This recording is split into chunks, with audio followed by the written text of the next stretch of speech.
Hello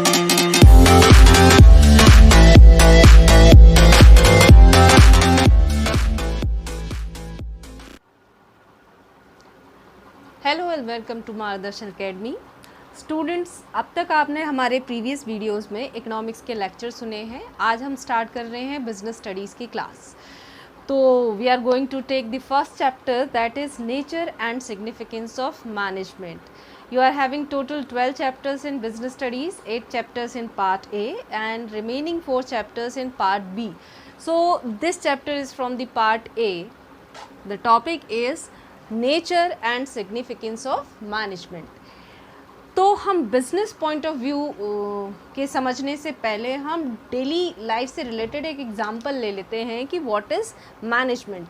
उसके बाद हम समझेंगे कि नेचर क्या है एंड सिग्निफिकेंस क्या है। नेचर मतलब वही कैसा बिहेवियर है हमारा, what kind of behaviour we have, और कैरेक्टरिस्टिक्स और features what we have is known as nature and significance is importance. तो ये चीज़ें हम बाद में डिस्कस करेंगे। पहले हम डिस्कस कर लेते हैं कि what is management in our daily life. Okay, let me take an example.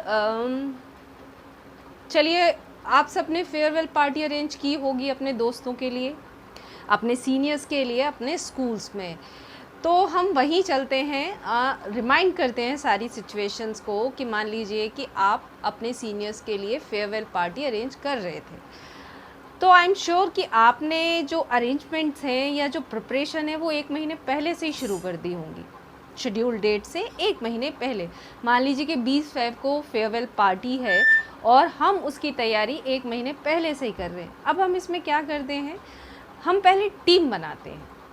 Team बनाने के बाद हम क्या करते हैं कि डिफरेंट टीम्स को डिफरेंट टास्क दे देते हैं। जैसे मान लीजिए एक टीम को हमने टास्क दे दिया कि आप कैटरिंग का वर्क करेंगे, एक को डेकोरेशन दे दिया, एक को गेस्ट की जो अरेंजमेंट्स है उनके काम में लगा दिया, एक टीचर्स के लिए, गिफ्ट्स के लिए।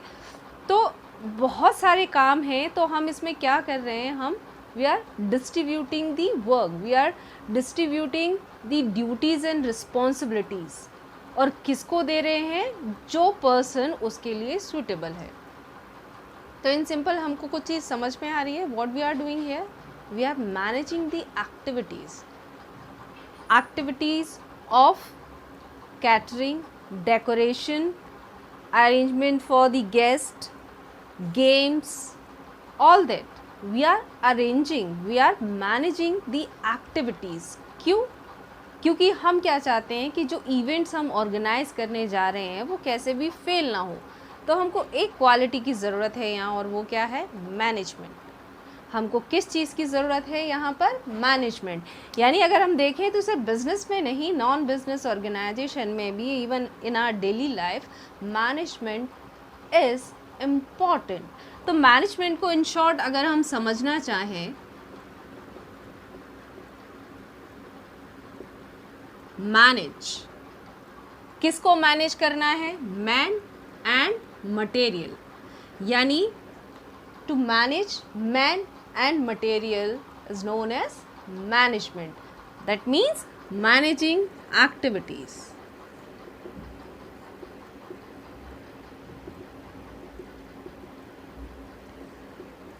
Managing activities. अब एक्टिविटीज़ कैसे, मतलब हम क्या कर रहे थे, जब we are planning for the farewell, we are planning, I use planning, यानी हम क्या कर रहे हैं, प्लानिंग।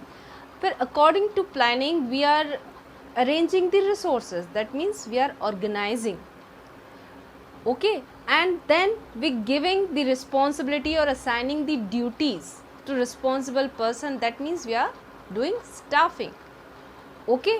देन वी सी कि काम बिल्कुल वैसे हो रहा है कि नहीं हो रहा है, और हम क्या टीम वर्क कर रहे हैं, तो we are coordinating to each other.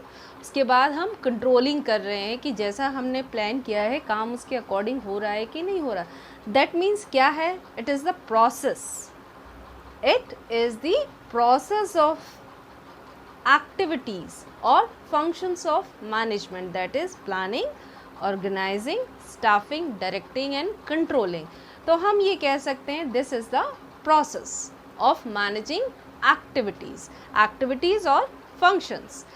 And कैसे काम करना चाहते हैं, हम क्या चाह रहे थे कि जैसे हमने अरेंजिंग की है ये सारी चीज़ें या प्रोसेस की है, तो we are doing that process for achieving our goals effectively and efficiently. Effectively that means work should be done at a given period of time, हम उस मिनिमम टाइम पीरियड में उस काम को कंप्लीट कर लें। और efficient means at lesser cost, that means we will use our resources optimally, हम optimum utilization of resources करें, यानी no wastage of resources। तो मैनेजमेंट हमने देखा कि हमारी डेली लाइफ में भी, अगर हम 12th का एग्जाम्पल ले लें कि अब हमारे लिए चीज़ों को मैनेज कैसे करना है, अगर हमने डिसाइड कर लिया है कि what is the goal for this session, तो क्या है, to achieve a good marks 90 above, 85 above, 80 and above, तो that is the goal, predetermined और desired goals what we have decided to achieve. Now we are managing the time, managing the resources, हम manage कर रहे हैं, तो ये सब चीज़ क्या कहलाती है, हमारी मैनेजमेंट। अब बिजनेस के पॉइंट ऑफ व्यू से हम समझ लेते हैं कि मैनेजमेंट को हम कैसे डिफाइन कर सकते हैं। तो चलिए अब हम देखते हैं definition of business management.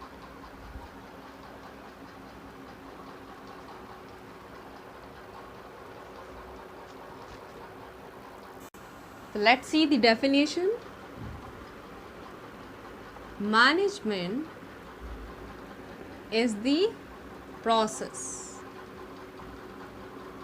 Management is the process of getting things done.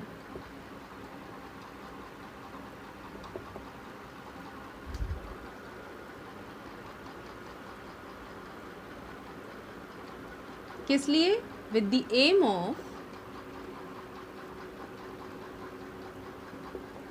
achieving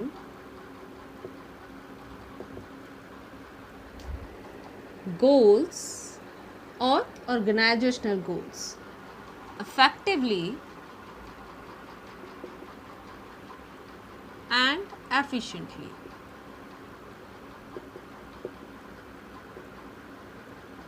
What is management? Is the process of getting things done with the aim of achieving goals effectively and efficiently.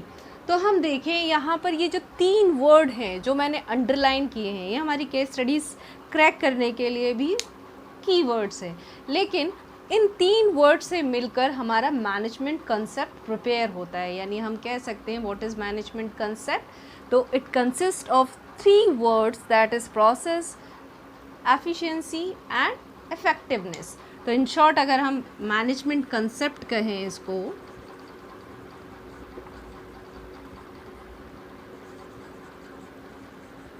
तो ये किस चीज़ का concept है? Process, effectiveness and efficiency.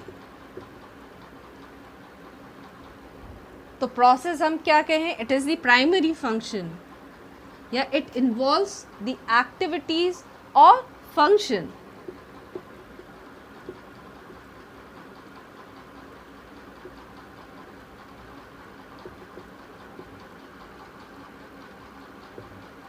of getting things done. Activities of, in short, I am writing POS DZ. That means planning, organizing, staffing, directing and controlling. So this consists of these function. Process consists of these function: planning, organizing, staffing, directing and controlling to getting things done.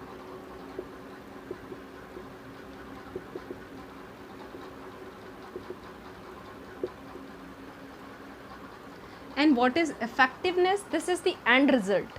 हमने क्या decide किया है कि क्या result हमको चाहिए, यानी 85% that is in this session, या फिर हमने 1 मंथ का टारगेट डिसाइड किया है कि 1 मंथ में हमको इतना काम करना है। मान लीजिए कि हम एक प्रोडक्शन का एग्जांपल ले लेते हैं कि एक मैनेजर को प्रोड्यूस करना है 100 यूनिट्स इन 4 डेज। तो 100 यूनिट्स इन 4 डेज यानी right task, production of 100 units is the right task at a right time, यानी 4 days के अंदर ही अगर वो इसे कंप्लीट कर लेता है तो ये क्या कहलाएगा, इफेक्टिवनेस। और एफिशिएंसी यानी at lesser cost, doing the right task at lesser cost।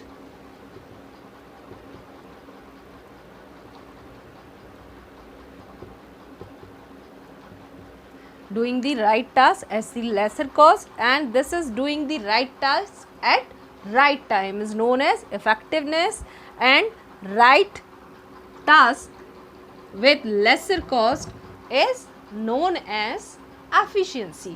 तो यहाँ आगे हम जो डिस्कस करेंगे कि difference between the effectiveness and efficiency, what is the main difference. So let's see the differences. So here are the differences. So we can differentiate effectiveness and efficiency on some basis. So let's see, the first base is meaning. It refers to completing the job on time no matter whatever the cost.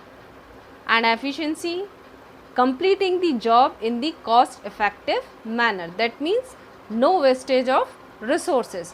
मान लीजिए कि हम 4 days में अगर हमको task ख़त्म करना था 100 यूनिट, लेकिन किसी कारण से हम वो 4 दिन में ख़त्म नहीं कर पा रहे हैं, तो हम क्या कर रहे हैं कि और लेबर हायर कर रहे हैं। That means we are increasing our cost. तो इसका मतलब है कि 4 दिन में काम ख़त्म करने का मतलब है कि वी आर इफ़ेक्टिव, लेकिन नॉट एफिशिएंट, क्योंकि हमारी कॉस्ट इंक्रीज़ हो रही है। और अगर हम यही काम जो है लेसर रिसोर्सेज से कर लेते हैं, लेकिन एक दिन ऊपर भी हो जाता है, तो हम क्या कहते हैं कि we are efficient but not effective. लेकिन अगर हम 4 days के अंदर और लेस रिसोर्सेज में ये काम कंप्लीट कर पाते हैं, तो कह सकते हैं we are effective as well as efficient. Now the objective to achieve the end result on time, end result that is 100 units in 4 days। And objective of efficiency to conduct cost benefit analysis. Main consideration, we are considering on time in the case of effectiveness and considering cost in the case of efficiency. So that's enough for today's class. अगर आपको ये video अच्छा लगा है तो please comment करके हमको बताइए, और अगर आपकी कोई क्वेरी है या आपको कुछ समझ में नहीं आया है तो भी आप हमको कमेंट करके ज़रूर बताइए, जिससे हम अपने वीडियोस को और बेहतर बना सकें। प्लीज़ चैनल को लाइक एंड सब्सक्राइब करिए, जिससे आपको आने वाले वीडियोस के नोटिफिकेशन टाइम पर मिल सकें।